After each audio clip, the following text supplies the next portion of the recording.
오늘은 우리 세네갈에서 17년간 사역하고 계시는 우리 이화섭 선교사님께서 말씀과 세네갈의 또 상황 또 그리고 주님의 어떤 복음을 어떻게 그곳에서 펼치고 계신지 하는 것들을 오늘 말씀을 통해서 함께 나누시겠습니다.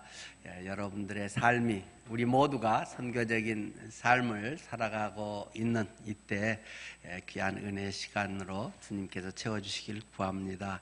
우리 이화섭 선교사님 나오시겠습니다.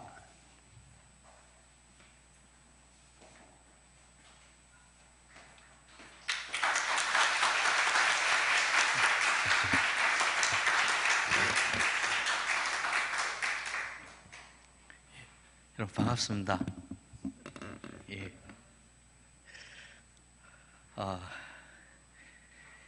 사실 선교사로 이렇게 가끔 한국 오면 이렇게 대예배 시간 이렇게 설교를 설 기회가 없습니다.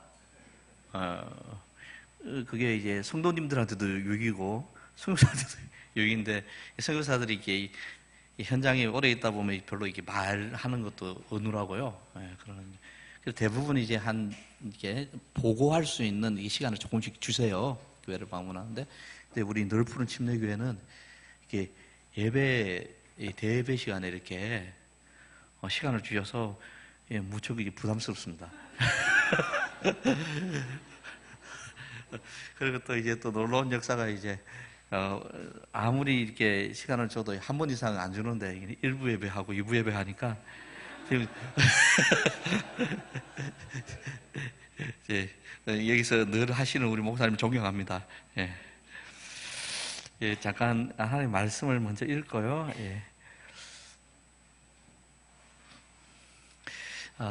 하나님의 말씀은 요한복음 21장 4절, 5절, 6절 세 절인데요. 제가 읽도록 하겠습니다. 날이 새어갈 때에 예수께서 바닷가에 서셨으나 제자들이 예수이신 줄 알지 못하는지라. 예수께서 이르시되 얘들아 너희에게 고기가 있느냐? 대답하되 없나이다. 이르시되 그물을 배 오른편에 던지라. 그리하면 잡으리라 하시니 이에 던졌더니 물고기가 많아 그물을 들 수 없더라. 아멘. 잠깐 기도하겠습니다. 하나님 아버지, 주께서 이 시간 함께 하셔서 이 말씀으로 저희들에게 빛을 비춰주시고, 또 하나님 아버지의 이 시간 통해서 세네갈에서 주께서 이루신 행하신 그 놀라운 일들과 또 주께서 베푸신 그 은혜와 사랑을 잘 증거할 수 있도록 붙들어 주시옵소서. 주님을 기대하며 예수님 이름으로 기도합니다. 아멘. 이제 설교는 워낙 목사님들이 잘 하시기 때문에요. 이 설교 본문을 가지고 이렇게 설교하기보다는 세네갈에 대한 소개와 그리고 또 말씀을 적용하면서 그렇게 하도록 하겠습니다. 이제 널푸른 침례교회는 제가 이제 처음 방문했지만 어쨌든 저한테는 인연이 이렇게 많은 곳입니다. 여러분 교회에서 이제 조한울 선교사님이 지금 세네갈로 오셨어요. 근데 안타깝게도 저희 팀으로 오지 않으셨어요. 그래가지고 다른 선교사님 팀으로 가서 저희는 이제 한 2번 정도밖에 못 뵀어요. 2번 정도밖에 못 뵀는데, 근데 짧은 시간이면 이렇게 같이 대화를 나눈 가운데 참 좋으신 분이라는 인상을 받았습니다. 그리고 터키에서도 이렇게 또 사역을 해보신 경험이 있어가지고요. 세네갈에 오시면 보통 선교사님들이 이게 많이 이렇게 눌리시는데 전혀 이렇게 눌리지 않고, 아주 이렇게 보기 너무 좋으시더라고요. 그리고 또 그 교회가 또 여기 또 널푸른 침례교회였고, 또 우리 신진철 목사님이 또 세네갈에 와 계시는 때 저희와 아주 가까이 지냈습니다. 신진철 선생님이 이제 세네갈에 있는 동안에 정말 전무후무한 업적을 남기셨습니다. 무슨 내용인지는 직접 들으십시오. 어쨌든 전무후무한 업적을 남기시고 많은 분들에게 덕을 이렇게 끼치고, 이제 우리 신진철 목사님을 기억하는 분들 많이 있습니다. 저도 여기 와서 그렇게 같이 식사했는데 여전하시더라고요. 여전하시고 지금도 그 열정이 변함이 없으신 거 보고 참 존경스럽습니다. 정말 저는 이제 아마 여러분들이 조한월 선교사님 파송하는 그 과정 가운데서 세네갈에 대한 소개를 좀 받으셨을 거라고 저는 생각을 합니다. 그렇지만 이제 보통 그런 소개를 받으면 여러분 대부분 기억 안 하시죠, 그죠? 금방 그렇기 때문에 또 제가 또 세네갈에 대해서 뭐 세네갈 얼마 전에 축구해가지고 한국이 이겼다. 그죠? 저는 마음이 많이 아팠는데 어쨌든 거의 세네갈 이겼는데 이제 이상한 섭리로 이렇게 그래서 다시 세네갈을 좀 이렇게 여러분들에게 기억을 좀 시켜드리고요. 그리고 이제 보도록 하겠습니다. 이제 세네갈은요, 네, 이제 순서대로 보면요, 여기 지도입니다. 지도, 세네갈 지도입니다. 독립할 때 말리 공화국으로 독립했고 말리하고 세네갈은 국기가 같습니다. 그래서 사람들이 혼동이 할 것 같아서 그냥 가운데 별을 하나 넣었습니다. 그래서 별이 있는 건 세네갈, 별 없으면 말리 그렇습니다. 이제 넘겨주시고요. 제가 이제 세네갈을 전체적으로 여러분들이 좀 말씀드리기 위해서 많은 분들이 이런 생각을 하시더라고요. 또 가끔 이렇게 한국 오면 아프리카에 대해서 예수님께서 와서 한번 좀 이야기해라 그러시는데 아프리카가 한 나라가 아닙니다. 뭔가 오해를 하시는 것 같은데 아프리카 그냥 제가 아프리카에서 왔다니까 다 똑같이 아닙니다, 여러분. 아프리카 굉장히 크고요. 이 아프리카를 무슨 남미하고 비슷한 사이즈로 생각하시는데 남아메리카보다 훨씬 큽니다, 아프리카가. 여러분들이 이 펼친 지도에 속으시는데 지구본을 보세요, 지구본. 거기 보면 아프리카 크게 나옵니다. 아프리카 큽니다. 이 아프리카 66개국에 다른 나라를 제가 어떻게 알겠습니까? 몰라요. 제가 아는 거는 아프리카 중에서 이제 서부 아프리카 쪽입니다. 서부 아프리카. 좀 보시면 넘겨주시면 거기서 왼쪽 끝이죠. 서부 아프리카. 여기가 서부 아프리카인데요. 서부 아프리카에서도 가장 서쪽에 있는 나라가 세네갈이다. 이렇게 하시면 됩니다. 세네갈이다. 이렇게 하시면 되고요. 이제 아프리카를 여러분들이 이해하실 때 아프리카가 기독교인 비율이 굉장히 높습니다. 아마 대륙 중에서 기독교인 비율이 제일 높은 곳이 아프리카일 겁니다. 처음 아셨죠? 아프리카 기독교인 많습니다. 그런데 이제 아프리카 중에서 일부, 그러니까 북아프리카와 서부 아프리카가 이슬람권입니다. 이슬람권 남아있죠. 그런 쪽입니다. 그 중에서도 이 서부 아프리카는 어떤 지역이냐면, 이제 아프리카를 전체적으로 보면 아프리카가 큰데 제일 잘 사는 나라가 남아메리카 공화국. 남아공, 그러죠? 남아공 제일 잘 살고. 그리고 두 번째 잘 사는 곳이 북아프리카. 튀니지, 알제리, 모로코. 이집트까지죠. 그분들은 자기들이 아프리카인이라 불리는 것에 대해서 기분이 나쁩니다. 자기들은 이 아랍계라고 생각하기 때문에 중동 실제로 그래요. 아랍어를 쓰고 있고 중동입니다. 어쨌든 그쪽이 두 번째죠. 세 번째는 동부 아프리카, 케냐, 이제 이쪽이 중부 아프리카, 나이지리아가 와요. 그러면 이제 남은 게 어디죠? 서부. 더 이상 없습니다. 아프리카는 서부. 이 세계 이제 빈민 국가 이렇게 하면 20개국 하면 그중에 7개국이 서부 아프리카입니다. 참 못 살고요. 테러도 많이. 얼마 전에도 이제 말리에서 테러가 있지 않았습니까? 좀 관심 있으신 분은 보셨을 거예요. 이런 지역입니다. 서부 아프리카는 이게 못 살고 이제 지금 또 이제 알카에다가 이제 많이 있죠. 알카에다가 많이 있고 늘 전쟁이 많고 위험하고 또 여러분들 혹시 들어보시는 분은 에볼라라고 무서운 병이에요. 그게 이제 서부 아프리카에서 주로 이렇게 번지고 있죠. 하여튼 서부 아프리카는 그런 곳입니다. 그리고 지금까지 아프리카, 블랙 아프리카, 사하라 남쪽, 사하라 사막 남쪽에 있는 아프리카를 블랙 아프리카라고 하는데 블랙 아프리카에서 유일하게 이슬람권으로 남아있는 저기 서부 아프리카. 그리고 여러분들에게는 어떤 지역으로 많이 기억됩니까? 이제 여러분 뿌리라는 영화를 보신 분들은 그죠? 뿌리의 주인공 이름 뭐였죠? 쿤타킨테입니까? 아니면 킨타쿤테입니까? 이거 정확하게 잘 쿤타킨테. 쿤타킨테가 잡혀갔던 그 섬, 그리고 그 노예들 잡혀갔던 지역이 배경이 된 곳이 세네갈입니다. 아프리카 노예들의 대다수가 이제 세네갈의 다카르 항을 통해서 이제 아메리카와 이제 유럽으로 팔려갔던 그런 역사적인 곳입니다. 그래서 이제 아픔이 많은 곳이죠. 그리고 넘겨 보시면요. 세네갈이 여러분 보기에는 뭐처럼 생겼죠? 사람 얼굴처럼 생겼죠, 그죠? 세네갈 사람들은 저 모양을 보고 사자의 얼굴이라고 해요. 사자의 얼굴. 여러분 보기 사자 얼굴 같습니까? 예, 보기 나름이죠. 그 세네갈 사람들은 그렇게 믿는다는 거죠. 예, 사자 얼굴이라고 그렇게 생각을 한다는 겁니다. 사자 얼굴. 실제로 예전에는 사자 사냥이 유명했던 곳인데요. 지금은 사자가 잡으면 감옥 갑니다.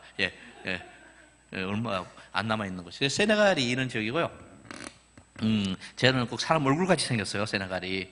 예.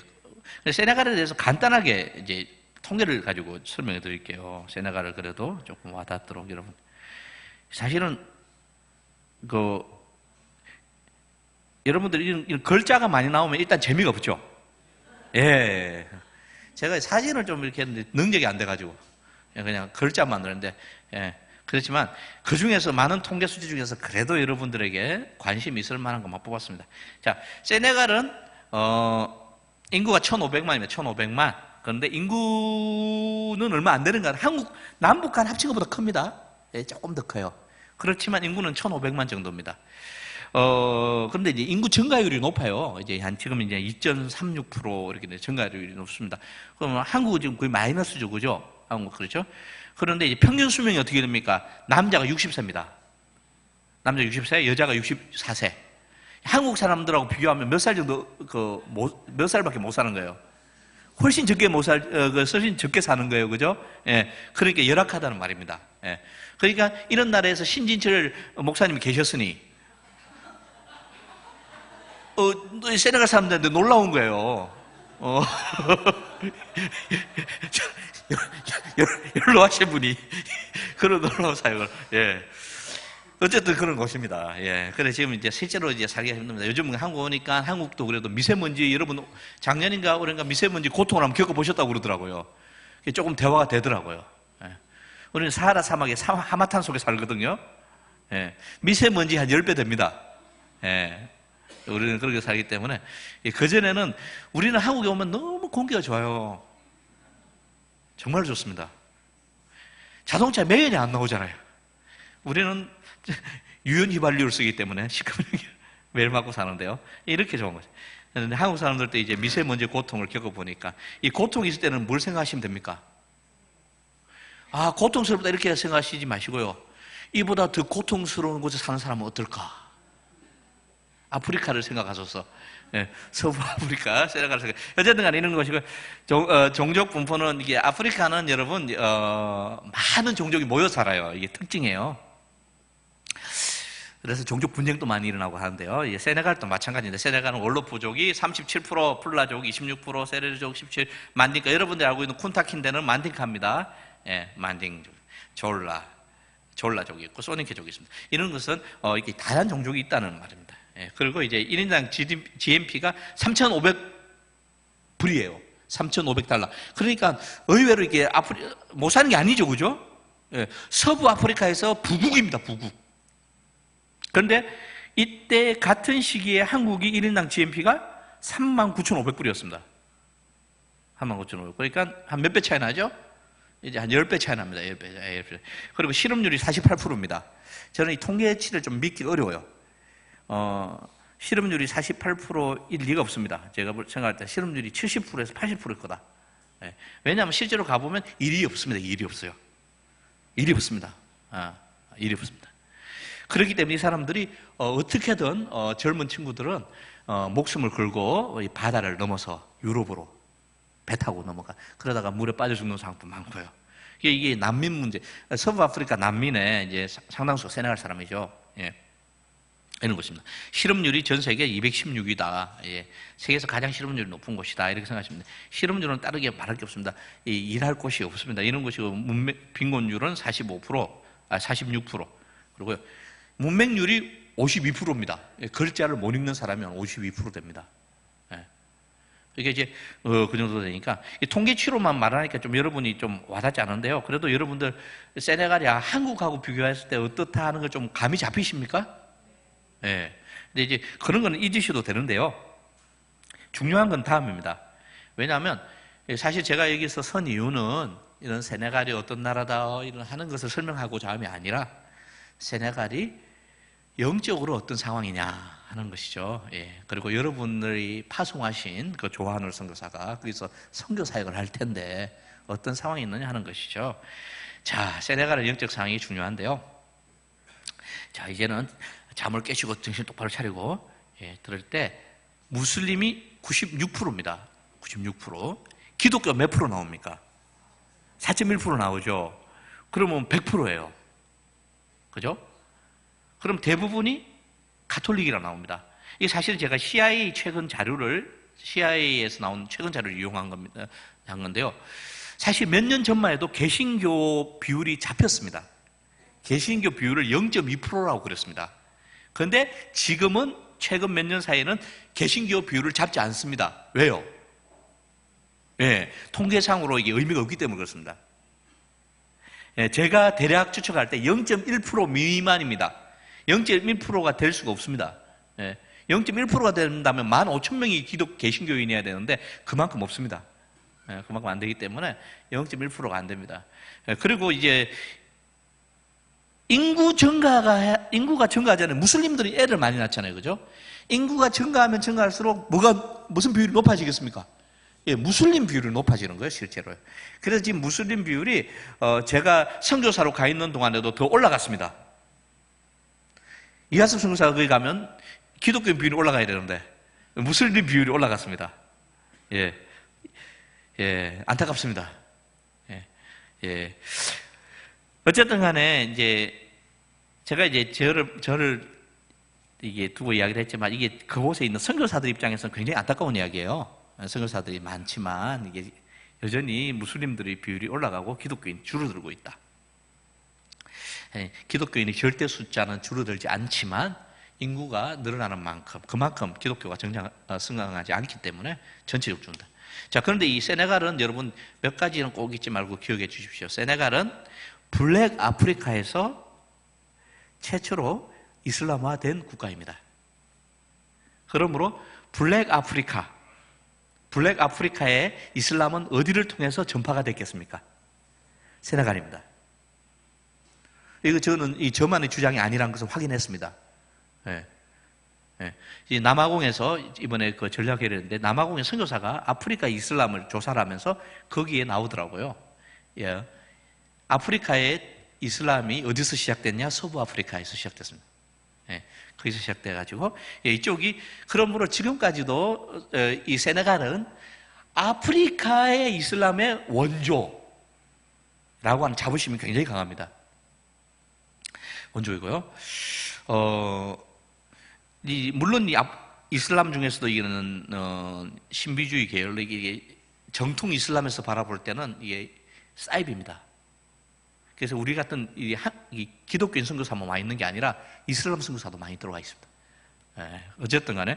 그런데 특이한 것이 이곳에 지금 개신교 선교사가 역사가 몇 년입니까? 158년이에요. 적은 기간이 아닙니다. 158년 선교사가 여기서 158년 동안 선교 역사를 했는데 이 기독교인 비율이 이렇게 적다는 것은 뭘 말해주고 있습니까? 선교가 잘 안 됐다는 이야기겠죠, 그죠? 그렇습니다. 그러다 보니까 이게 선교 역사를 다루는 책에서 보면 서부 아프리카 이쪽 지역을 선교사의 무덤이다 라고 많이 표현을 합니다. 단지 선교사들이 많이 죽어서 선교사의 무덤이 아니라 뭡니까? 선교사들이 많이 들어왔지만 결과가 없더라. 실제로 선교사들도 많이 죽습니다. 실제로. 저희가 17년 사역하는 동안에 한국 선교사들만 3분이 천국 가신 것을 보았습니다. 그 중에 우리 침례교 선교사님도 한 분 천국 가셨습니다. 제가 강원도 땅에 묻었습니다. 실제로 그렇습니다. 내전이 없는 상황에서 왜 이렇게 선교사들이 많이 죽어서 나가느냐 미스터리하죠. 어쨌든 간에 선교사의 무덤입니다. 선교사의 무덤 실제로 많이 죽기도 하지만 그보다 더 무서운 건 뭡니까? 그보다 더 무서운 것은 끊임없이 선교사가 들어오고 나름대로 열심히 사역을 하지만 뭐가 없다, 결과가 없다. 그러다 보니까 선교사들이 어떻게 됩니까? 선교사에 들어와서 열정을 가진 선교사들이 들어와서 2년이 지나기 전에 어떻게 됩니까? 그 마음이 다 식어져 버리고 무기력해져 버립니다. 무엇을 해야 될지 의욕이 생기질 않습니다. 가난하고 힘들어도요, 막 교회가 부흥하고 예수 믿는 사람 숫자가 막 늘으라고 하면 예, 할만합니다. 예, 이 주변에 있는 라이베리아나 꼬트디부아르나 시에라운에서 사역하시는 선교사님들이 저희한테 그러더라고요. 야, 이하 선교사 이런 데서 어떻게 선교하냐고. 자기들은 답답해서 이런 데서 선교 못하겠다 그렇게. 예. 이 라이베리아 선교사님 그러더라고요. 이 라이베리아 교회는 막 매주마다 몇백 명이 헌신한답니다. 몇백 명이. 예. 다만 답답한 거는 매주마다 그래서 답답하다고. 예, 어쨌든 헌신은 매주마다 몇백 명이 헌신, 놀라운 그런 역사. 이런 거네. 예, 그래 현재 상황은 이런 상황 속에서 세네갈에 선교 들어오신 선교사님들이 금방 지칩니다. 답이 안 나오는 거예요. 자, 그래서 이제 여러분 오늘 읽었던 본문 말씀이 어떤 말씀이에요, 여러분? 요한복음 21장 말씀이. 예수님이 부활하신 후의 사건 아닙니까? 예, 예수님 부활하신 후입니다. 예수님 부활하신 후에 제자들이 베드로가 주도를 했죠. 그래가지고 어디로 갑니까? 갈릴리 가서 물고기 잡고 있는 거예요, 지금요. 예. 거기가 어디입니까? 이들이 예수님을 만나기 전부터 있었던 곳입니다. 거기가 갈릴리입니다. 이 사람도 어부였습니다, 어부. 물고기 잡는 사람입니다. 원래 물고기 잡았던 사람이에요. 예. 그런데 지금 이 배경이요, 이때의 상황이 어떤 상황이에요? 물고기 잡으러 갔는데, 날이 새어갈 때 밤새 물고기를 잡았습니다. 예, 그 당시에 건물이 이제 지금 같은 건물이 아니기 때문에 밤에 물고기 잡는다고 그러더라고요. 그리고 실제로 밤에 물고기 잘 잡히고. 어쨌든, 그 사람들이 날이 셀 때까지 물고기를 잡았는데 못 잡았어요. 네. 지금 상황, 이런 상황인데요. 얼마나 힘들었겠습니까? 밤새 물고기 잡았어요. 밤에 잠 안 자고 일하는 것도 힘들지만 그 바다에서 말이에요, 물고기 잡는데 얼마나 힘들었겠습니까? 그런데 그나마도 물고기 없으니 얼마나 또 더 힘들었겠습니까? 그리고 이와 같은 일이 처음이었겠습니까? 아니면 이런 일이 종종 있었겠습니까? 종종 있었겠죠. 참 이 힘든 삶입니다. 힘든 일을 하는데 특별한 발전과 결과가 없고, 또 앞으로 또 이 일을 계속해야 될 것 같고, 이 외에 다른 길이 없고, 꼭 우리의 삶의 자리와 비슷하지 않습니까, 여러분? 아닌가요? 세네갈은 이래요. 수백 년 동안 너무나 똑같은 삶을 살고 있는 사람들, 삶에 소망이 없어요. 그래서 이들의 표현에 가장 많이 쓰는 표현은 피곤하다. 늘 똑같아. 이들이 그렇습니다. 이와 같은. 그런데 여러분, 이 모습이 뭐와 비슷해요? 이 제자들이 예수님을 처음 만났을 때 이랬어요.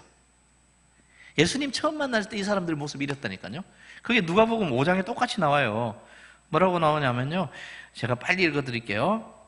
무리가 몰려와서 하나님의 말씀을 들을 때 예수는 게네사렛 호숫가에 서서 호숫가에 배 두 척이 있는 것을 보시니 어부들은 배에서 나와서 그물을 싣는지라. 예수께서 한 배에 오르시니 그 배는 시몬의 배라. 육지에서 조금 떼기를 청하시고 앉아서 배에서 무리를 가르치시더니 말씀을 마치시고 시몬에게 이르시되 깊은 데로 가서 그물을 내려 고기를 잡으라.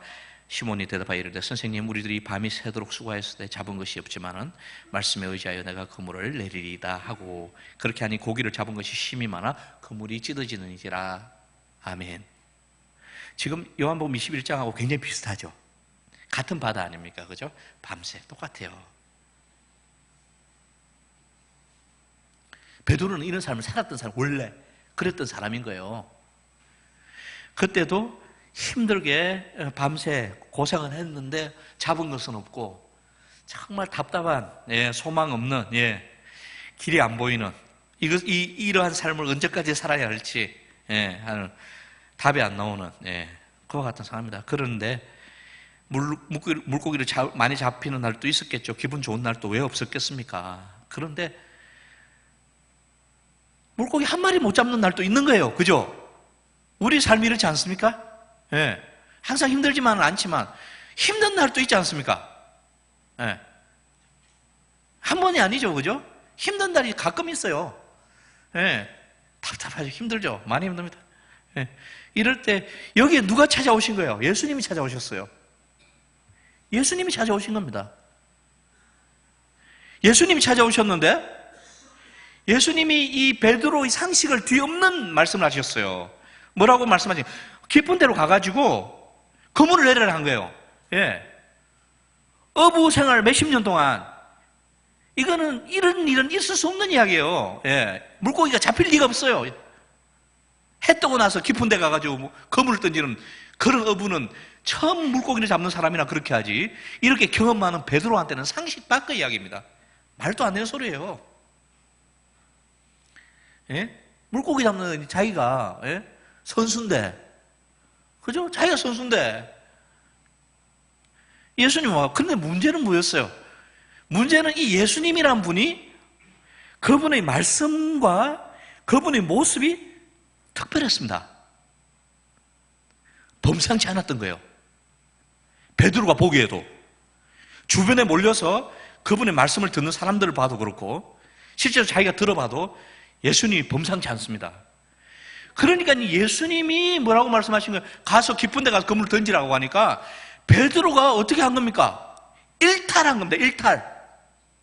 어부로서는, 이 경험 많은 어부는 절대 안 할 일을 한 거예요. 그 자기가 그렇게 말을 했잖아요. 뭐라고 말합니까?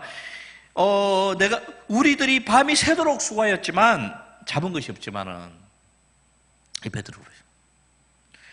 지금 이 표현이, 제가 이 표현을 여기 인용하는 이유는, 세네갈에서 한동안 선교를 해본 선교사님들, 그래도 몇 년간 그 자리에서, 그 자리를 지키면서 선교를 해본 분들이 정말 예수님 만나면 꼭 하고 싶은 말이 이 말이에요. 저도 지금 예수님 만나면 이 말 할 거란 말입니다. 나름대로 고생 많이 했는데 잡은 게 없습니다. 예, 수고는 많이 했는데 별로 얻은 것이 없습니다. 한국 선교사만이 아니라 그곳에서 오랫동안 사역했던 158년을 선교했던 선교사님들이, 많은 분들이 어쩌면 이런 고백을 주님 만나면 하였을 것 같아요. 예, 수고는 많이 했는데 뭐가 남았는지 잘 모르겠습니다. 나름대로 고생 많이 했는데, 밤새서 잠 못 자고 고생 많이 했는데, 힘든데, 힘들기는 무척 힘든데 내놓을 게 없습니다. 이게 세네갈에서 선교하는 저희들의 고백입니다. 예, 저희도 그랬습니다. 예, 저희도 선교지에 가가지고 그렇게 한 텀 동안 선교하다가 한국 돌아와가지고 보고할 게 없어요. 보고할 게. 그래서 욕을 많이 먹었습니다. 예. 선교지에 3년 동안 뭐 했냐고. 예? 심지어는 도둑놈 사기꾼이라는 소리도 들었습니다. 실패한 선교사란 말도 들었고요. 결국은 제가 그 교회에 사표를 냈습니다. 더 이상 이럴 수가 없어서. 예. 뭘 했는지 내놓을 곳이 없는 선교사만큼 힘든 게 없어요. 예. 저 선교지에서. 그게 우리 고백입니다, 이게. 이 베드로의 고백은 저희 같은 세네갈 선교사에게는 가슴에 와닿는 고백이에요. 밤이 맞도록 수고했는데 잡은 것이 없습니다.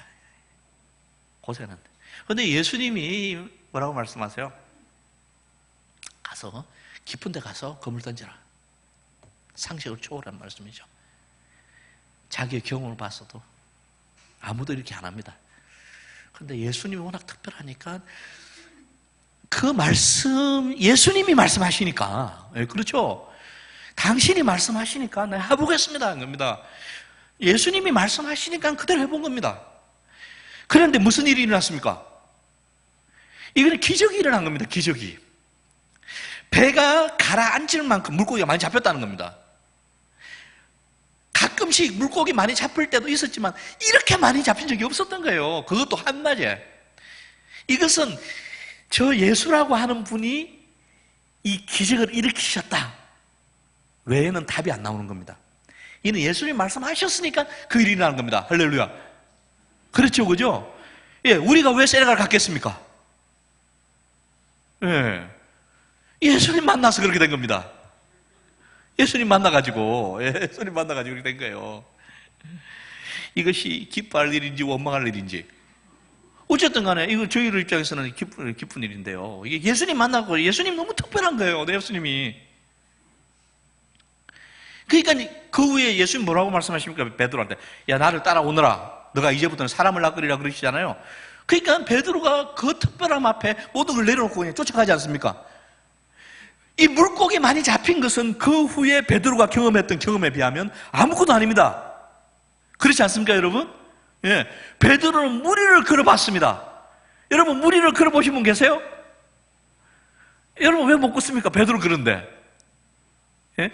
그리고 베드로가 또 어떤 것도 경험해 봤습니까? 죽은 사람 살아나는 것도 봤단 말입니다. 예?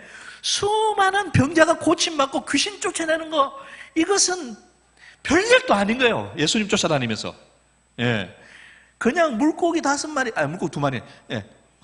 보리떡 5개. 약 5,000명 먹이는 이런 것도 봤어요. 그죠? 할렐루야. 예. 가장 심각한 경제난을 해결했다는 거예요. 그죠? 아니, 그뿐입니까? 예수님이 야, 너희들도 가서 해. 했더니 자기가 가서 하니까 베드로가 했는데도 귀신이 떠나가는 거예요. 예수님 쫓아다녀서 자기도 귀신을 쫓아내더라. 이 말입니다. 베드로가 얼마나 흥분했겠습니까? 여러분, 상상이 되시나요? 흥분했습니다. 수만 명이 이제 모여서 예수님을 쫓아다닐 때 베드로는 틀림없이 속으로 생각했을 겁니다. 내 평생에 이런 복이, 예, 어떻게 내가 이 예수님 만나갖고 예수님이 이제 왕 되면 자기가 뭐 한잔 할 줄 알았잖아요. 그죠? 예, 그냥 막 자기에게 능력이 일어나는. 여러분, 이게 베드로의 능력입니까? 예수님 말씀하시니까 된 일입니까? 예, 이게 절대로. 여러분, 해 떴는데 깊은 데 가고 그물 던지면 물고기 잡히겠습니까? 안 잡히겠습니까? 안 잡힙니다, 여러분. 그죠? 예. 그냥 귀신이 안 떠나갑니다. 예. 이거는 예수님 말씀하시니까 되는 일이에요. 예. 그러니까 예수님 만나보니까 이런 일들이 일어나니까 막 베드로 흥분한 거 아니겠습니까? 예. 그렇게 열심히 흥분했다가, 근데 저도 저 대학 1학년 때 예수님 만났거든요. 저는 이제 우리가 신학교를 다닌 게 아니라 그냥 일반 대학에 경영학을 전공했습니다. 예, 경영학을 전공했었고. 예. 그런데, 그리고 또 이 대학 1학년 때 저는 열심히 데모했습니다. 예. 여러분들 가운데도 그런 분들 계시겠죠, 그죠? 예. 저희 열심히 화염병 만들고 던지고 그런 거 했다니까요. 예. 화염병 만들고 던지고 데모하고 열심히. 사회주의 국가 건설을 위해서 저하고 같이 열심히 뛰었던 형님이 지금 막 대통령 비서실장도 하고 그러고. 근데 열심히 그 데모 막 하고, 열심히 데모 이렇게 하다가, 그러다가 회의를 느끼고 제가 교회를 찾아갔습니다. 교회를 찾아가서 예수님을 만나게 됐는데, 그 예수님을 만난 사건이 너무나 충격적이었어요. 네, 너무나 큰 충격을 받았어요. 그렇고 대학이라는 데 예수님을 만나면서 제 인생이 완전히 변화되어 버렸습니다. 예수님 때문에 완전히 달라져버렸어요. 그리고 혼자 이제 CCC라는 데를 찾아갔고요. 여러분 혹시 CCC라는 단체를 아십니까? 예, 네, 저 혼자 CCC 찾아갔고, CCC에서 막 열심히 하니까, 야, 얘는 정말 열심히 한다 해갖고 CCC에서 전국 총무까지 했습니다. 여러분 수련회도 제가 기획을 했고요. 예. 예, 많이 해봤습니다. 예, 기절할 만큼 일했습니다. 너무 놀라운 거예요. 예, 너무 놀라운 일들을 많이 경험했어요. 예수님을 믿고 지금까지 완전 다른 세계가 열렸습니다. 할렐루야. 다른 세계 열리고요. 또 이제 제가 예수님 열심히, 모르게 열심히 하니까요. 예, 열심히 하니까. 저는 아직도 기억납니다. 예수님 처음 믿고 주변에서 그러더라고요. 그렇게 하면 신앙이 안 돼. 신앙 서적을 읽어야 된다고 그러시더라고요. 주변 분들이. 저는 신앙 서적이 뭔지 몰랐는데 기독교 선생님 가면 신앙 서적이 나와 거기 판다고 그래. 그래서 저는 신앙 서적 기독교 선생님 가갖고 새로 나온 책이 있냐고. 그랬더니 그때 이제 책이 이제 신약 배경 개론인가 근데 나중에 제가 신대원 갔더니 참고 도서더라고요. 예. 그리고 이 처음에 읽었던 게 그냥 그런 책들을 읽었던 거예요. 처음에 그냥 예수님 믿고 너무 뜨거워가지고 그게 신앙 서적인 줄 알고, 나중에 알고 봤더니 신앙 서적이 아니라 신학 서적이었습니다. 신학 서적. 여러분 신앙 서적 읽으십시오. 신학 서적. 신학 서적 읽어야 되겠지만 어쨌든 그렇게 뜨겁고 그래 하니까 그러니까 열심히 하니까 교회에서 박수 쳐줘요. 잘한다고. 신앙 좋다고. 선교사 되겠다고 하니까 막 주변의 사람들이 막 깜짝깜짝 놀래요. 화수비 형제가 예수님 믿자마자 선교사 된다고 그래요. 사실 잘 몰라서 그런 말 했습니다. 막 그냥, 아니, 그러니까 막 그냥 비전을 말하는데 저는 비전이란 말 잘 몰랐거든요. 그래서 주변에 보니까 막 비전해갖고 막 이야기하는데 금방 제가 예수 금방 믿는 게 들통날 것 같아요. 내 비전 제 차례가 오길래 저는 선교사 되겠습니다 했더니 막 놀래가지고 화수비 형제가 선교사 된다고. 예. 그래서 제가 말을 잘한 줄 알았어요. 하나님이 그거 듣고 있다는 걸 몰랐어요. 그래갖고 막 선교사 된다고 그러고 이렇게 했는데 그렇게 뜨겁게 막 하니까 박수 쳐주고 막 주변에서 해주고 막 그냥 새벽 내내 나오면 아이고 청년이 새벽 내내 나왔다고 막 권사님이 막 그냥 이래주죠. 철야 나오면 아이고 이 젊은 청년이 철야 나왔다고 막 그냥 그러니까 막 제가 막 우쭐했습니다. 그래갖고 막 정말 저는 제가 신앙이 좋은 줄 알았습니다. 그래갖고 막 앞에서 수천 명 앞에서도 막 기도 인도하고 이러니까 막 여러분 이게 누구냐? 베드로입니다. 이게 베드로는 베드로. 근데 베드로가 언제 주제 파악하게 됩니까? 예수님 잡혀가니까. 예수님 잡혀가시니까. 십자가에 돌아가시고 나니까. 예수님 없으니까 베드로 뭐예요? 예수님 없으니까 베드로는 그냥 베드로예요. 똑같아요. 하나도 달라진 게 없는 베드로예요. 어부 베드로입니다. 갈릴리 바다에서 물고기 잡던 베드로입니다. 똑같은 거예요. 예수님이 잡히니까 나는 예수님 모른다고. 베드로가 왜 이렇게 변질되었을까 말하지 마십시오. 원래 그러세요. 베드로는 원래 그런 사람이에요. 원래 그런 사람. 원래 그랬던 거예요. 그러니까 예수님이 잡히고 예수님이 돌아가시고 나니 예수님 없으니까 베드로는 뭐예요? 똑같은 베드로인 거예요. 물고기 잡는. 그러니까 자기가 할 수 있는 게 뭐밖에 없습니까? 물고기 잡는 일 아닙니까? 예수님 떠나서 자기가 할 일은 물고기 잡는 일이요. 가서 잡아봤더니 그 바닷가 갈릴리는 3년 전에 떠나왔던 똑같은 갈릴리요. 거기서 잡히는 물고기든 그때나 지금이나 없더라 이 말이죠. 선교지 세네갈에 들어와가지고요. 선교지 세네갈에 들어올 때 제가 막 흥분했습니다. 하나님께서 그런 기회를 주셨습니다. 많은 사람들 앞에 설 수 있는 기회를 주셨어요. 저는 정말 제가 믿음이 좋은 줄 알았습니다. 막 그냥 그래갖고 또 선교 훈련을 받았는데 선교 훈련 결과도 좋아요. 예수 선교사는 정서적으로 안정되어 있고 뭐 이렇게 해갖고 개척 선교사. 그래갖고 또 저희 침례교 본부에서도 개척 사역을 하는데 이하수 선교사 보내 아프리카의 첫 선교사로 들어간 겁니다. 네, 아프리카 첫 선교사. 근데 왜 들어갔겠습니까, 여러분? 아프리카에, 서부 아프리카, 세네갈에 왜 들어갔겠습니까, 여러분? 두 가지 이유 때문에. 첫째는 주제 파악이 안 돼서 들어간 거고, 주제 파악이 안 돼. 두 번째는 그 나라가 어떤 나라인지 몰라서 들어갔습니다. 우리 조한울 선교사님은 다 알고 들어왔겠죠? 예. 네. 그러길 바랄 뿐입니다. 어쨌든 깨달을 날이 곧 올 테니. 예. 어쨌든 그래서 이제 저도 이제 그런데 막 그렇게 들어오니까 이게 심상치가 않은 겁니다. 분위기가 심상치가 않아요. 그래서 이제 조금 근데 저희를 파송하셨던 그 침례교단의 그 이재경 회장님이 또 막 격려를 해주시는 거예요. 야, 우리 중앙아시아도 미국 선교사들 들어가고 막 이렇게 사역이 안 됐다고. 그런데 우리 한국 선교사 들어가니까 막 역사가 일어나더라. 그 이하수 선교사 들어가면 달라져. 걱정하지 마. 막 그러시더라고요. 그런 말을 고지 들으면 됩니까? 안 됩니까? 저는 막 그냥 그 말을 진짜 막 그냥 뭘 제가 뭐 하지만 속으로 어떻게 생각했겠어요? 할렐루야 막 하면서 막 이제 막 진짜 그래서 저는 이재기 회장님 격려해 주시니까 그때 총무님이셨는데 저도 막 마음에 격려를 받고 막 마음에 그래 중앙아시아는 우리 선배들이 벌써 이렇게 너무 큰 업적을 남겼으니까 나는 새로운 곳에서 한번 놀라운 역사를 이루리라. 혹시 주변에 여러분 그런 분 계시면 말해야 된다. 그런 사람들은 아직 때가 안 된 사람들입니다. 제가 그렇게 한 거예요. 그래서 세네갈에 들어가가지고 막 그냥 막 이러고 했더니 안 돼요. 사이가 안 됩니다. 그래도 저도 그냥 처음부터 그냥 오지로 들어갔습니다. 한 번도 선교사 들어가지 않은 그런 곳에서 역사를 이루라. 심지어 세네갈 선교사님도 말렸습니다. 야, 선교사 거기는 좀 생각을 해봐라. 근데 제가 그냥 오지로 해갖고 오지게 고생을 했는데요. 예, 그런 곳에 신임 선교사 들어가면 안 됩니다, 여러분. 저는 그래갖고 선교지에 들어가가지고 있었더니 무슨 일이 일어납니까? 무슨 일이 났겠습니까? 아무 일도 안 일어나요.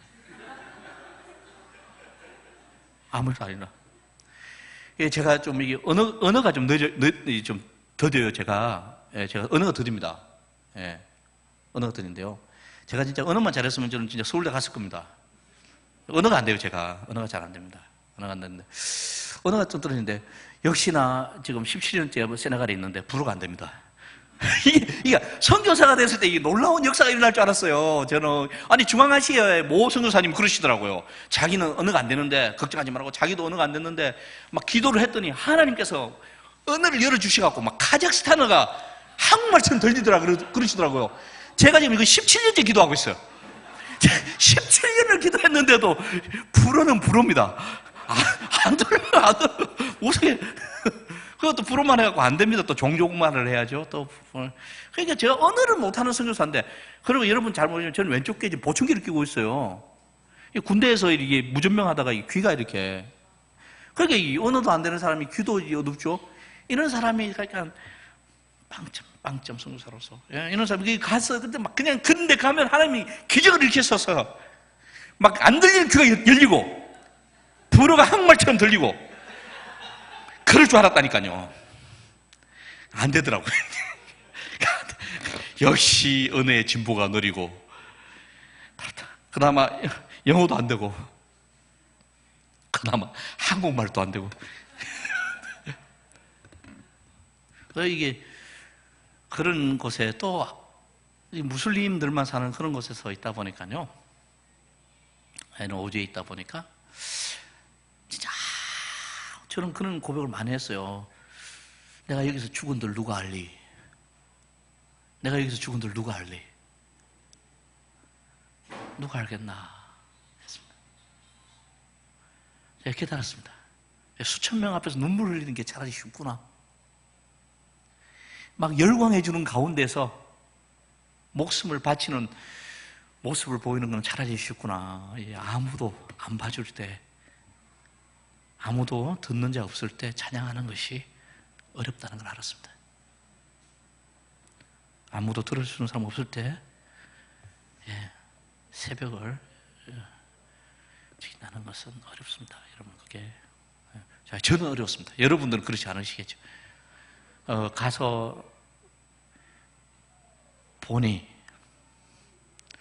이화섭이는 그냥 이화섭이더라. 달라진 게 하나도 없더라 하는 걸 깨달았습니다.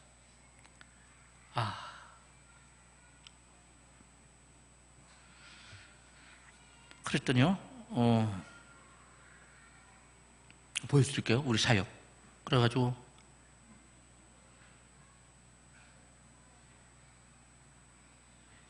성경 보고 2002년부터 2007년까지만 좀 보세요. 2005년, 2005년이죠. 이때가 이제 저희들이 이제 아니 그 전에 2005년까지만 보여주십시오. 고맙습니다. 그때가 저희 때가 이제 마을에 들어가서 저희가 사역할 때입니다. 이제 이 땅이 한국에서는 볼 수 없는 땅입니다.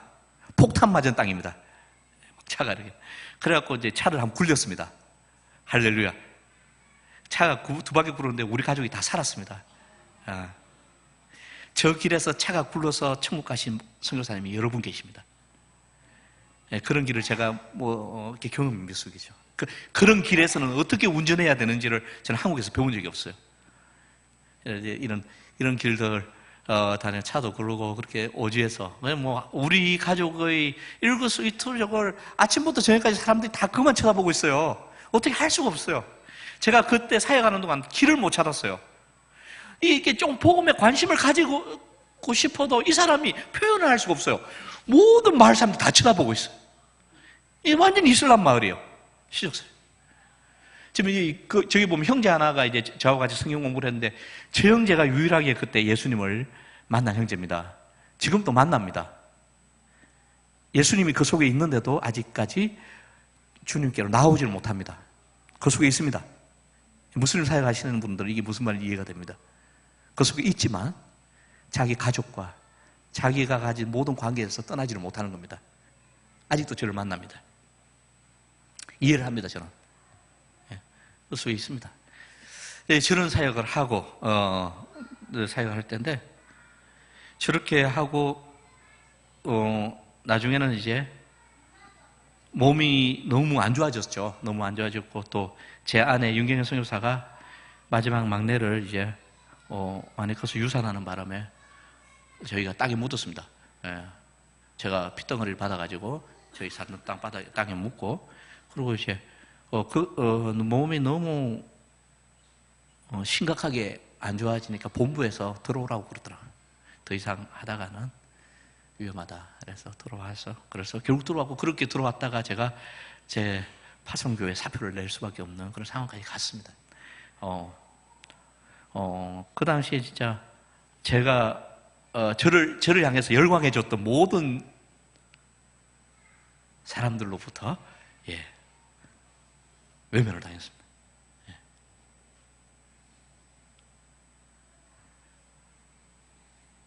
저도 제가 그렇게 못난 사람인지 몰랐습니다. 선교지에 가기 전까지는. 제 아내에게 죄를 많이 지었습니다. 제가 그래서 저도 제가 그렇게 못난 사람인지 몰랐고요. 저는 예수님 열심히 따라다니면서 제가 변한 줄 알았습니다. 그런데 잠깐 그 사이에 인간 이하섭이가 하나도 변한 것이 없구나 하는 것을 잘 깨닫게 됐습니다. 사람이 변하는 게 아니구나. 믿음에 대해서 다시 정말 심각하게 고민하게 됐습니다. 내가 뭔가 베드로가 예수님 부인하고 부활하신 예수님을 만난 이후에도 왜 그렇게 갈릴리 바다로 갔을까를 저는 궁금하게 생각합니다. 이상하잖아요, 여러분, 그죠? 예? 베드로가 부활하신 예수님을 만났는데 왜 다시 갈릴리 바다로 갔을까? 물고기 잡으러 갔다는 거예요. 처음에는 예수님의 위대함만이 보였겠지만 지금은 그 위대한 예수님과 자기가 얼마나 다른지, 자기 예수님을 따라다녔지만 자기는 전혀 변한 것이 없는 베드로, 하나도 달라질 거 없고 별 볼일이 없는 자라는 것을 처절하게 느꼈겠죠, 그죠? 내 자리는 저분을 따라다니는 자리가 아니라 갈릴리 물고기 잡는 자리가 내 자리다 생각하지 않았겠습니까? 잘 모르죠. 어쨌든 그렇게 갔어요. 그리고 물고기를 잡고 있습니다. 예수님을 따라다녔던 그 시절의 그 놀라운 역사들이 꿈처럼 느껴집니다. 그런 적이 있었는데. 저는 가끔 이렇게 한국 와갖고 교회들 바라보면서 그냥 가만히 있는데 눈물이 나요. 저 이번에 양복이 이번에 맞췄단 말이에요. 이거 입을 일이 없어갖고 어색하죠, 여러분? 아니, 저 굉장히 어색해요, 지금. 이게 지금 이거 다이소에서 사고요. 이게 다 이렇게. 근데 그 한국에서 설교하시고 막 하신 무슨 목사님들이 무슨 너무 멋있어요. 말씀도 너무 잘하시고 찬양하는 분들 너무 멋있는 거예요. 자꾸 눈물 나려고 그러는 거예요. 나도 저런 적이 있었는데. 근데 이제 이렇게 그렇다. 그런데 하나님께 감사한 거는 사실은 세네갈 가서 저는 주제를 파악하게 됐습니다. 할렐루야. 예수님을 믿고 그 놀라움에 그분을 따라가다 보니까 흥분하죠, 그죠? 놀라운 역사들이 나고 할렐루야. 막 그냥 변한 것 같잖아요, 우리가, 그죠? 그런 분들에게는 첫째, 꿈 깨라. 주제를 파악하라. 주제를 파악하라. 이 과정이 필요한 거예요. 저는 이 과정이 필요하다고 생각합니다. 필요하다고 생각합니다. 베드로가 주접하게 된 겁니다. 똑같은 자리에 가서 밤새 물고기 못 잡고 있는 그때 3년 전과 똑같은 일이 일어났으니 누가 찾아오셨습니까? 예수님 찾아오셨죠. 내가 예수님을 잘 몰랐을 때, 내가 내 주제를 제대로 파악하지 못했을 때 주님이 찾아오셨죠, 우리를. 그죠?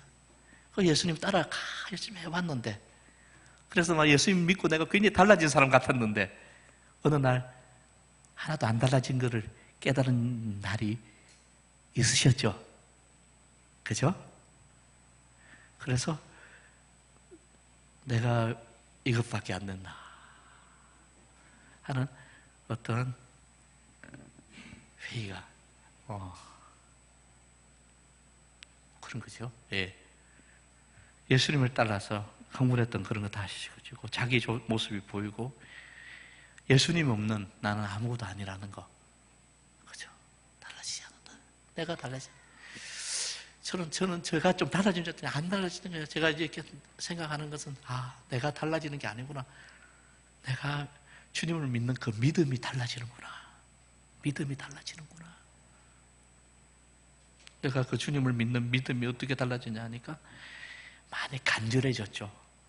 네, 많이 간절해졌습니다. 주접하고 나니까 그렇게 폼 잡을 수 있는 존재가 아니라는 걸 깨달았습니다. 할렐루야. 저는 예수님 없으면 아무것도 못한다는 것을 깨달았습니다. 예수님 떠나고 나서는 아무것도 아니라는 걸 깨달았습니다.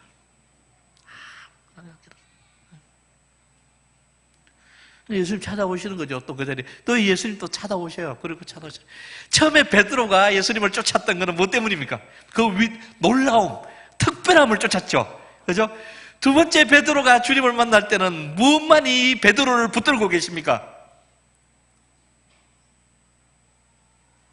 그분이 아무리 위대하시더라도 내가 이렇게 못났는데, 그죠? 예. 그분이 아무리 위대하셔도 내가 이렇게 못났는데, 그때 나를 붙들어 줄 수 있는 건 뭐밖에 없죠? 이 못난 나를 사랑해 주시는 그분의 사랑입니다. 두 번째, 베드로가 예수님을 만날 때 그를 붙든 것은 그분의 사랑입니다. 이렇게 못난 것을 잘 아시고, 바로 눈앞에서 예수님을 배신하는 것을 보셨는데, 그 베드로를 찾아오시죠, 그죠? 그래서 예수님께서는 거기에서 베드로에게 사명을 말씀하시고, 내 양을 먹이라. 결단코 베드로 평생에 그 양들이 자기 것이 아닌 것을 알았을 것입니다. 주님의 양. 예, 절대로 자기 주제를 잊지 않으셨을 겁니다. 베드로가. 어쨌든 간에 다시 세네갈로 돌아가게 될 때요, 저 정말로 진짜 세네갈 다시 안 들어가고 싶어가지고요, 노력 많이 했습니다. 여러분 이해되시죠? 여러분, 정말 하나님 앞에요. 내가 얼마나 기도했는데, 무적상 기도로 올라가가지고, 주여, 난곡도 가겠습니다. 다른 데 다가, 세네갈 못 갔다. 세네갈 못 갔네. 근데 하나님께서는 세네갈로 납시다. 여러분, 하나님은 다른 데로 옮기지 않고, 여러분의 삶의 자리에 찾아오십니다. 아멘. 예. 다른 데로 옮겨달라고 하지 마십시오. 환경 바뀌게 해달라고 하지 마십시오. 주님은 그 자리에 찾아오십니다. 할렐루야. 예. 내가 달라지지 않습니다. 나와 다른 분을 우리가 믿는 것이죠. 아멘. 예. 예. 주님. 그래서 두 분 2007년 다시 들어왔어요. 이제 다시 세네갈 들어올 때는요, 달라진 게 한 가지 있었어요. 완전히 자신감을 상실했습니다. 그래가지고 들어와가지고요, 그냥 얼마나 간절한지요, 진짜. 하나님 앞에, 주여, 진짜 한 명만 주시면, 한 명만 달라고, 그냥 막, 한 명만 달라고. 주님, 저 도와달라고. 주님, 저 좀 도와주세요. 주님, 도와주세요. 계속 기도한 거예요. 주님 도와달라고. 뭐든지 하겠습니다. 시킵니다. 주님이 인도하십니다. 믿으십니까? 베드로한테 예수님 맨 마지막에 무슨 말씀하시죠? 21장 끝에 뭐라고 말씀해요? 너는 나를 따르라 그러셨잖아요. 그죠? 요한을 살려두게 한들 그게 너와 무슨 상관이냐? 너는 나를 따르라 그러시잖아요. 너의 주인은 나다 그러시잖아요. 그죠? 주님만 따라가야 됩니다. 할렐루야. 예, 여러분 주님만 따라야 됩니다. 주님만 따라가야 돼요. 다시 들어가고 그냥 주님 앞에 그냥 간절했죠. 예, 너무 처절했죠. 예, 너무 간절하고 처절했습니다. 주님 떠나서 내가 어떤 자인가를 알기에, 주님 없으면 내가 아무것도 할 수 없는 걸 알기 때문에 그냥 간절히 매달렸죠. 주님 앞에. 주님 열어달라고 도와달라고. 2007년부터 지금까지 사역이 이어지고 있습니다. 할렐루야. 지금까지 이제 이루어진 일들을 좀 정리를 하겠습니다. 무슬림 사역에 열매를 맺었습니다. 여러분, 놀랍지 않습니까? 예, 이 무슬림 사역에는 하나님의 직접적인 개입이 있어야 됩니다. 실제로 이제 이슬람권은 세네갈도 마찬가지입니다.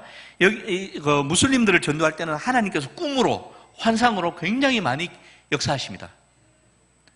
예, 병 고침의 기적이나 이런 것들이 많이 일어납니다. 그런 것이 무슬림들 마음을 열어줍니다. 그래서 이런 역사. 그렇다고 해서 여러분 무슬림들이 확 변화되고 사도 바울이 됩니까? 안 됩니다. 많은 선교사들이 착각해서 큰일 납니다. 그래갖고 이제 막 금방 예수 믿으니까 막 기적이 일어나니까 이 사람이 사도 바울 될 줄 알았죠. 문제는 뭡니까? 그 순간에는 사도 바울 맞습니다. 근데 예수 믿고 당장 천국 가는 거 아니잖아요. 살아야 되잖아요. 언제까지? 그렇죠. 죽을 때까지 살아야 돼요. 그게 짧은 기간이 아니라 이 사는 동안에 그 믿음을 지키는 게 100배 어렵단 말입니다. 예. 가족과 그 일같이 모든 속에서 그 핍박을 견디면서. 그래서 저는 무슬림들이 다시 돌아가고 하는 것이 아프죠. 아프지만 함부로 그들에게 돌을 던질 수가 없는 겁니다. 예. 어쨌든 간에 그들 중에서 지금 이제 2명의 목자를 세웠습니다. 한 목자가 이번에 신학교를 갔습니다. 할렐루야입니다. 이 형제를 통해서 20명 넘는 무슬림들이 주님께 돌아왔습니다. 2군데 교회를 섬기고 있습니다. 비공개고요. 한 목자는 3년 전에 배신을 했습니다. 제가 너무 큰 충격을 받았고 3개월 동안 미친 사람처럼 있었습니다. 10몇 년을 양육했다가요. 그러고 나니까. 그래서 지금 또요, 제 속에서 그 놈을, 죄송합니다. 네, 죄송합니다. 그 형제를 생각하면,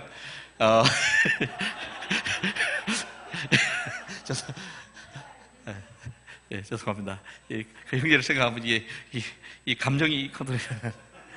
네, 어쨌든 간에 그런 형제를 아직까지 품고 있습니다. 언젠가 돌아오리라. 수많은 그가 경험했던 그 체험들이 있거든요. 많은 기적들이 있었습니다. 기적이 사람을 바꾸지 않습니다. 네. 끊임없이 주님 앞에. 네. 어쨌든, 자, 그 다음에 이제 무슬림 그 교회가 이제 개척이 돼갖고 지금까지 계속 이어지고 있습니다. 할렐루야. 그래서 지금 이제 참 놀라운 역사입니다. 그래서 지금 무슬림 개척이 이루어지고 이제 형제가 헌신을 했고요. 그래서 지금 이제 이 일이 지금 이루어지는 중입니다. 그리고 이제 넘겨주시면요. 제가 2009년에 한인교회를 개척을 했습니다. 왜냐하면 주변에 있는 선교사들이 다 너무 지쳐 있어요. 저희들이 그들의 아픔을 압니다. 그래서 이들을 지원하고 쉴 수 있는 자리를 마련해야 되겠다. 제가 능력이 안 되기 때문에 거기 있는 한인들을 모아가지고 한인교회를 개척해서 선교사들에게 사랑방을 제공하고 선교사들 같이 수련회도 하고 막 선교사님들 같이 이렇게 했습니다. 우리 선교교회라고 이름을 지었는데요. 우리 선교교회를 거쳐 가신 서부 아프리카 선교사님들이 매우 많습니다. 그리고 우리 신진철 선교사님도 거기서 만났습니다. 할렐루야. 네, 너무 감사하고요. 이 사역이 지금 너무너무 잘 되고 있습니다. 너무 잘 되고 있었어요. 그 다음 넘겨주시면요.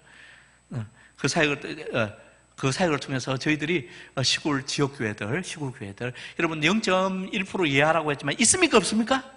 있습니다. 할렐루야. 여러분 숫자를 가지고 우리가 속지 마십시오. 그 0.몇 프로가 지금까지 믿음을 지키고 있다는 건 여러분 놀라운 거 아닙니까? 예, 놀라운 교회가 있습니다. 이제 제가 눈을 떴습니다. 예, 예전에는 그 교회가 안 모여서 이제는 지금 제가 열심히 돕고 있습니다. 그래서 그 교회들을 지원하고요. 그리고 선교사 자녀들요. 서부 아프리카 굉장히 오주에서 사역하신 선교사님들이 그 자녀들을 어릴 때부터 떼놓고요. 기숙사 학교에 보내요. 우리 조한우 선교사도 이제 거기 자녀를 보내려고 지금 기도하고 있는데 BCS라고. 거기서 이제 애들 어릴 때부터 떼나가면 이제 어릴 때부터 부모 떨어져갖고 애들이요 참 진짜 가슴 아픈 거예요. 그건 한국 사람, 미국 사람 똑같더라고요. 자녀 떼놓고 나면 선교사들이 정신을 못 차려요. 막 애들이 안 떨어지려고 차에 매달려가고 그럽니다. 막 그런데 그렇게 떼놓고 그런 애들 모여 사는 선교사, 기숙사. 거기를 우리가 이게 계속해서 지금 그 한국 밥을 해줬습니다. 1년에 몇 번씩 가가지고 밥 먹여주고 장학금도 주고 하여튼 그런 사역을 해갖고 지원 사역을 했습니다. 선교사 지원 사역을 계속했습니다. 그걸 넘겨주시고요. 그래갖고 지금 이 사역이 너무 잘 됐고 딱 10년 된 올해 1월 달에 모든 리더십을 임경택 선교사라고 하는 분에게 넘겨드렸습니다. 근데 이분은 침례교 선교사가 아닙니다. 감리교 선교사예요. 감리교 선교사인데 한 3년 동안 저희 선교교에 협력을 하셨는데요. 아주 간절히 이 사역을 이어가기를 자기가 이 사역을 한번 맡고 싶어 하시더라고요. 너무 간절하시죠. 저도 하나님의 사인을 사실 작년에 제가 수술했거든요. 사실 작년에 이제 갑자기 갑상선에 암이 발견돼갖고 목을 쳤습니다. 지금 정상이 아니에요. 지금 사실 이번에 아파서 와가지고 들어온 겁니다. 한국에. 감사해서 들어오는데. 근데 그런 것을 하나님의 저는 사인으로 봤고요. 그때 우리 또 임경태 목사님이 간절히 이 사역을 위임받기를 원하셔서 지금 선교교회를 1월 달에 위임을 해줬습니다. 지금 위임한 이후에 선교교회가 너무 더 잘 되고 있어요. 할렐루야. 얼마나 보람이 있고 감사한지요. 너무 행복해요. 저는. 넘겨주시고요. 그리고 나서 또 한 가지는 뭐냐면 이 아프리카 목회자들이요 너무 이 공부를 배운 게 없어요. 배울 데가 없어요. 배울 데가. 그러니까 사실은 너무 이게 배운 거 없이 이게 가르치다 보니까 이단들이 들어오는데 순식간에 무너져 버립니다. 이 아프리카 교회 큰 문제예요. 특별히 이 세네갈 몇 개 되지도 않은 교회가 요즘 구원파가 들어와가지고요. 구원파는 돈이 많아요. 그래갖고 막 그냥 그 목사들을 막 한국에 데리고 와. 그러면 이 목사들이 막 눈이 이렇게 뒤집어져가지고요. 그냥. 이랬고 지금 그래서 이제 이 사람들에게 신학을 가르쳐야 된다. 신학. 그래서 제가 능력 안 되니까 미국에 이게 신학 박사님들이 많으시잖아요. 거기하고 소배를 해서 미국에 이제 박사학위 가지신 한국 목사님들 또 미국 목사님들 다들 교수님들 이런 분들을 이게 해가지고 2달에 한 번씩 오십니다. 그러면 오시면 저희가 이제 세네갈 목회자들 모아놔요. 모아놓고 이제 교육실 지금 3년 됐어요. 3년 됐는데요. 막 그냥 그 참석하는 목회자들이 얼마나 좋아하는지요. 막 얼마나 좋아하는지 막 그냥 진짜 박사가 와서 가르쳤다. 할렐루야. 진짜 박사. 처음 봤다. 진짜 박사가 가르치고 막 그래요. 그리고 지금은 여기 있는 학생들 다 목회자들입니다. 지금 이제 지금 세네갈에서 제일 많은 신학생들 모이고 있습니다. 이제 3년 됐는데 이것도 이제 정착이 돼가지고요. 넘겨주시면 올해 1월로 리더십을 넘겨줬습니다. 바울 선교회 정우석 선교사 한 1년 반 정도 저희들과 저희 신학교에 조인을 해가지고 같이 사역을 했는데 너무 열심히 하고 있어 제가 넘겨줬습니다. 그래서 지금 이제 신학교도 지금 2학이 되고 나서 잘 운영되고 있습니다. 얼마나 감사한지요. 할렐루야. 참 고맙습니다. 너무 감사해요. 하나님이 정말 적재적소의 인물들을 보내주십니다. 하나님이 또 우리 조한월 선교사는 어떻게 쓰실까요? 기대가 됩니다. 기대가 됩니다. 할렐루야. 넘겨주시면, 그러고 나서 또 한 가지는 이제 저희가 브라질 선교사들이 참 열정 있고 사역 잘합니다. 일단 언어가 저희들보다 훨씬 잘 됩니다. 이 사람들은. 이 사람들이 에스파뇰이나 포르투갈을 쓰기 때문에 불어를 금방 합니다. 사역을 잘해요. 또 가난하게 살고 또 브라질 선교사들은요 조상이 아프리카계가 많아요. 그래서 너무 사역을 잘해요. 너무 사역을 잘하는데 이제 재정적으로 힘든 선교사들 너무 많아요. 그래서 여기 도와가지고 같이 기독교 학교를 이렇게 세워줬습니다. 연결해서. 그래서 지금 여기 기독교 학교인데 아주 성경도 가르칩니다. 학교에서. 근데 여기 지금 한 300명 모이고 있습니다. 할렐루야. 다 무슬림들 마을 무슬림들. 이제 넘겨주시고요. 그리고 이제 세네갈 지역교회입니다. 세네갈 지역교회 0. 몇 프로. 우리 침례교회들이요. 오주에서 정말로 정말 정말 가난합니다. 그 가난한데 대를 이어서 목회를 하고 있습니다. 놀랍지 않습니까, 여러분? 제가 그분들을 발견하고 충격을 받았습니다.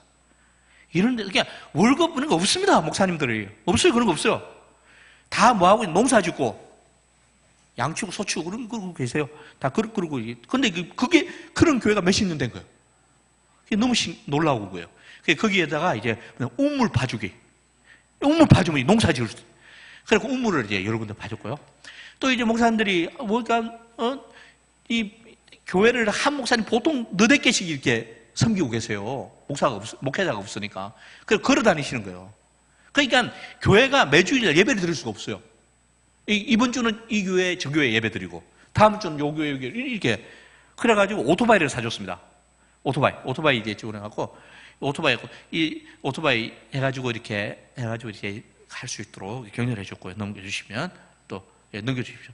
그래갖고 또 이제 아이들이 많습니다. 예, 아이들이 바글바글합니다. 이 아이들은요, 무슬림 아이들 다 모여있어요. 가리지 않고 다 모여있어요. 이 사역을, 아이들은 무슬림 때부터 예수를 믿어야 됩니다. 어릴 때부터 예수 믿어야 됩니다. 예, 그래야지 커서 무슬림이 개종하기 쉽지 않습니다. 어릴 때부터 무슬림. 그래서 어린이 사역을 지금 지원하고 있습니다.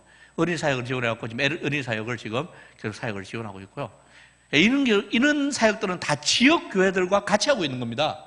제가요, 예전에 선교지, 이 세네갈에서는 교회가 없다, 이런 식으로 말을 한 적도 있어요, 제가요. 얼마나 제가 무식하고 건방진 말을 했는지요. 아닙니다. 제가 실제로 이 교회들을 발견하고 나서 이들을 보고 얼마나 제가 존경스럽고 대단한지요. 그래서 지금 돕고 있습니다. 돕고 해서 이 사역을 같이 하고 있는 겁니다. 예, 넘겨주시고요. 이제 기도를 오래 못합니다. 아프리카 목사님들.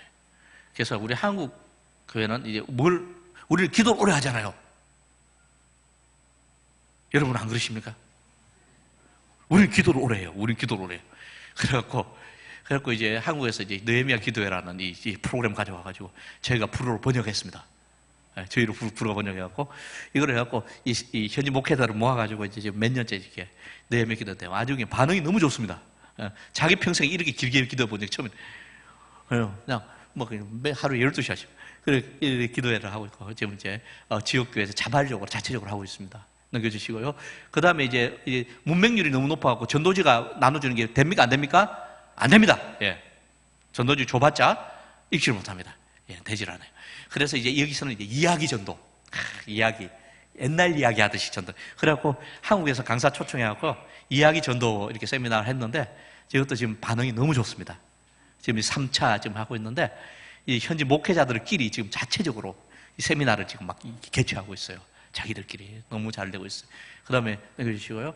그 다음에 이제 제 평생 소원 전도 집회를 한번 했습니다. 예. 그것도 라마단 금식 기간에, 밤중에, 이 전도 집회 할 때요, 사고 날까봐 그 경찰들이 와서 지켰습니다. 예. 예, 사고 날까봐 이렇게 군병들이 와서 지켰는데, 예. 그날 밤에 했는데, 그런 일이, 사고가 나지 않았습니다. 왜요? 아무도 안 왔어요.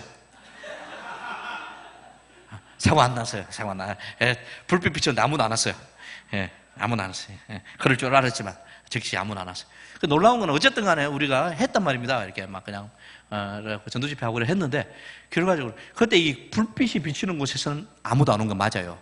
그런데 더 멀리 나무 뒤에서 집에서 버스 안에서 차 뒤에서 이런 데서 사람들이 많이 들었어요. 그때 180명이 주님께 돌아왔습니다. 그리고 지역 교회 연결된 숫자가 그렇게 되죠. 그래갖고 1년 정도 지났을 때 50명, 60명 가까운 인원이 남아 있습니다. 할렐루야. 굉장히 결과적으로 너무 좋았습니다. 결과적으로. 근데 너무 힘들어서 다시는 안 합니다. 아니, 왜 그러냐니까요. 아무도 없는데 설교하기 되게 이상해. 텅 비었는데. 이렇게, 죄송합니다. 어쨌든 간에 이런 역사가 넘겨주시죠. 그리고 나서 지금 현재는 뭐냐니까, 우리 그 세네갈 목회자들을 제가 섬기고 있습니다. 세네갈 목회자들을 이렇게 너무 많이 지쳐 있어요. 근데 이 사람들을 바라보면서 어떤 생각이 드냐니까요. 한국 교회에서는 회복할 곳이 있지 않습니까? 쉴 곳이 있지 않습니까? 들을 수 있는 자리가 있잖아요. 맞아요. 근데 이 사람들은 회복할 길이 없어요, 목사님들이. 너무 지쳐 있어요. 그래서 이분들을 위해서 자리를 마련하려고 합니다. 그래서 기도원 같은 곳을 하나 만들어야 되겠다. 그래서 이 세네갈 목회자들이 와가지고 그냥 부담 없이 와서 머물 수 있고 쉴 수 있고 기도할 수 있고 하는 곳을, 그래서 성교 지원센터라 해가지고 지금 이제 짓고 있습니다. 짓고 있습니다. 정말 생각지 못한 곳에 지금 놀라운 곳에 이렇게 짓고 있습니다. 예. 그래서 지금 짓고 있는데, 그리고 작년에 제가 이 목을 쳤잖아요. 그런데 이게 제가 하나님의 얼마나 감사한 게, 이거 땅을 하나님 은혜로 샀는데 많은 분들이 언급하셨어요. 정말 생각지 못한 분들이 언급해 주셨는데 공사를 시작을 못 하겠는 거예요. 아무것도 없으니까. 그래서 그냥, 근데 이거는 허가받은 땅이라서요. 우리가 아무것도 안 하고 있으면 감사가 들어와요. 왜 아무것도 안 하고, 그냥, 근데 작년에 와가지고 이 목을 치니, 사랑하는 제 아내가 처녀 때 보험을 들어놓았어. 가족 보험을. 그래갖고 보험금이 나왔습니다. 그래갖고 그거 가지고 건축을 시작했습니다. 할렐루야. 제가요, 여러분들은 이게, 저는 작년에 이게 너무 기뻐가지고요. 목 치고 나서 병원에 입원했잖아요.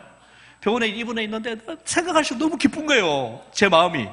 너무 기뻐갖고 제가 막 병실에서 춤추고 막 찬양하고, 간호사님 들어와갖고 놀라셔가지고 선교사님 이러시면 안 됩니다. 그리고 하나님께서, 정말 놀라운 역사는요,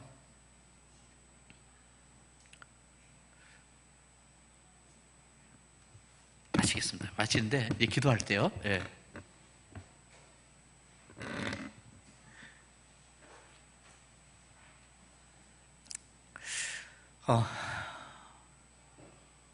제가 이 사역 자료를 이렇게 정리하면서요, 제 스스로 놀랐어요.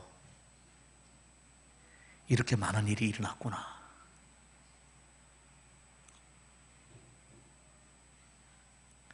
주님이 하셨습니다.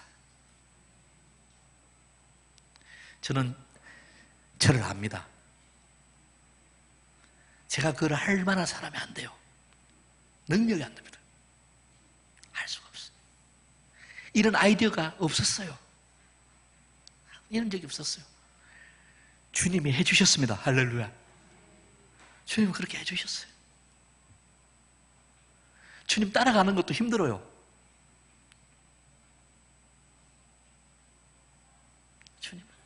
주님의 열정을 누가 따라가겠습니까? 주님의 사랑을 누가 따라가겠습니까?